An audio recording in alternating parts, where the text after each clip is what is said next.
Every one of us in our own lives, we have to develop what I call the spiritual anchor, the rock, the soul compass, and it has nothing to do with religion. When I say the spiritual anchor, the spiritual anchor is when we know who we are in relationship to ourselves. We know who we are in relationship to the earth, to one another, to our past, to our future. We know how we are empowered and what our potential is. And once you know that, we then can live our truth. If you can't focus, then you can't focus your energy. And if you can't focus your energy, nothing grows. And people's energy is going all over the place and nothing ever manifests in people's lives. And then they wonder why, the whole visualization, law of attraction thing doesn't work. Well, you can't bloody focus. That's why it doesn't work. If you leave a lot of blanks in what you want, then all of a sudden it's like, well, it's random, whatever fills in the blank because you never said what you wanted. You can have an idea of what you want, and that's important. But the most important part of that, just having an idea, is not just have a broad idea. I want X. And I go, no. What exactly do you want? Why? Where am I going? And to answer that question, you have to try and find out what you want. And so I went into that very thoroughly. What do I want to happen? And of course, as soon as you ask yourself that, you begin to fantasize.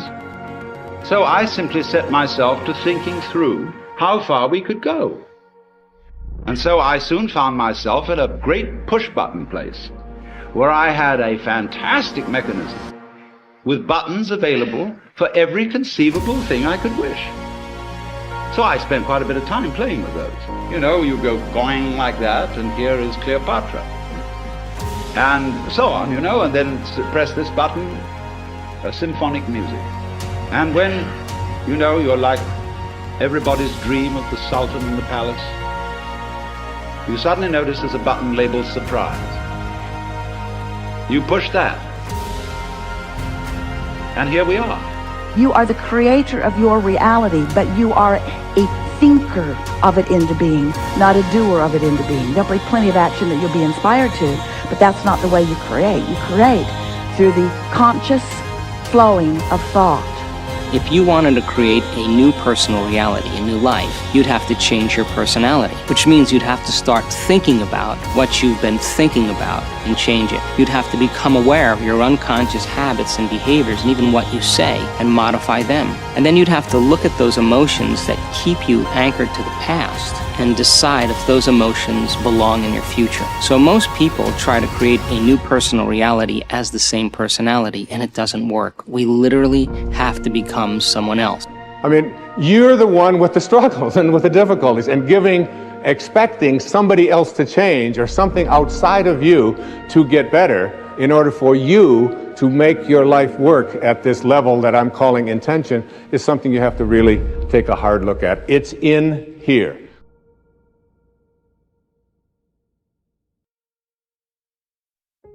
The most important thing, I think, is to know your nature. What is your nature? What are your strengths and weaknesses and your likes and your dislikes? And once you know that, then you also think, what are the fits? Oh, I would like that job, and the job could pay me well.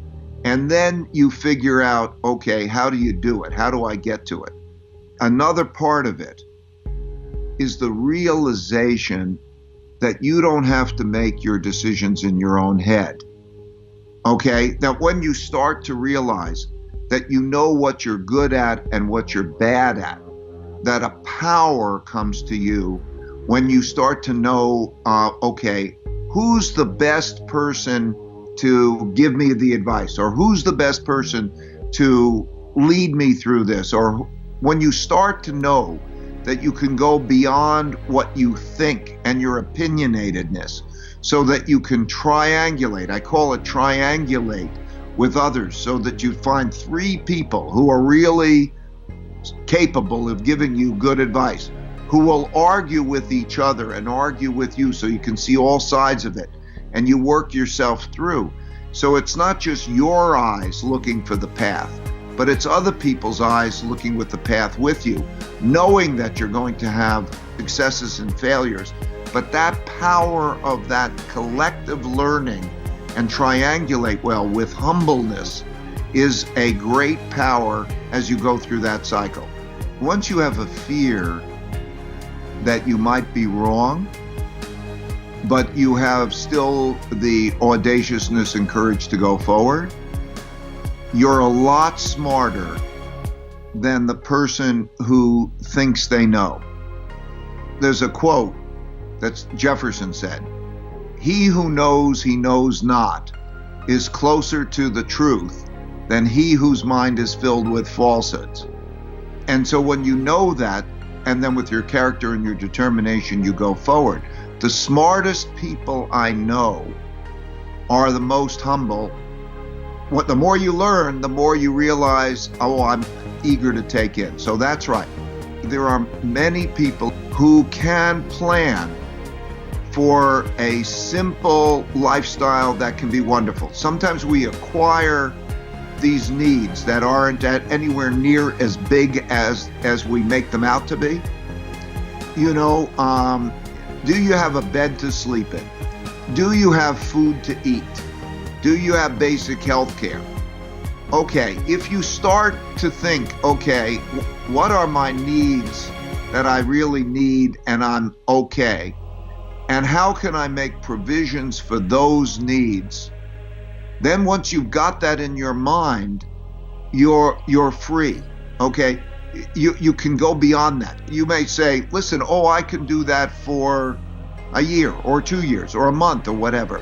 But I think we visualize too much the things that we're used to.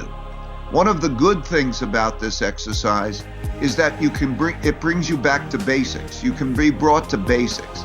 And like I'm saying, if you have a bed to sleep in and you've got food and so on, and you have those basics and good relationships with people who care about you and basic health care. So if you budget for that and you figure how do you have it, maybe it isn't in the luxurious place you're in. Maybe it's in the country and so on. Once you visualize that and you get that down in your head and you say, I can get that, then your stress will disappear because as you visualize that, in many ways, that's a happy life. It doesn't take a lot. There's stimulation, there's nature, there's relationships. These fundamental, wonderful things, the most important things, can be obtained. And so for many of you, I think if you look at that and you budget for that, I'm seeing a number of people who are going broke. And I've watched this over many years. And really, it's just the adjustment process. Once they get to that point where, they get settled, they're fine. It's the ambiguity, it's the worry, it's the stress. So if you do that from the beginning and you have that played out in your head, then you know everything from there you can play with, and it's icing on the cake. So I want to emphasize, you can budget for that, you can look at that, find that scenario, find what that looks like so that you know you've got it down. Then you know you're safe. Once you've got safe, everything beyond that is luxury.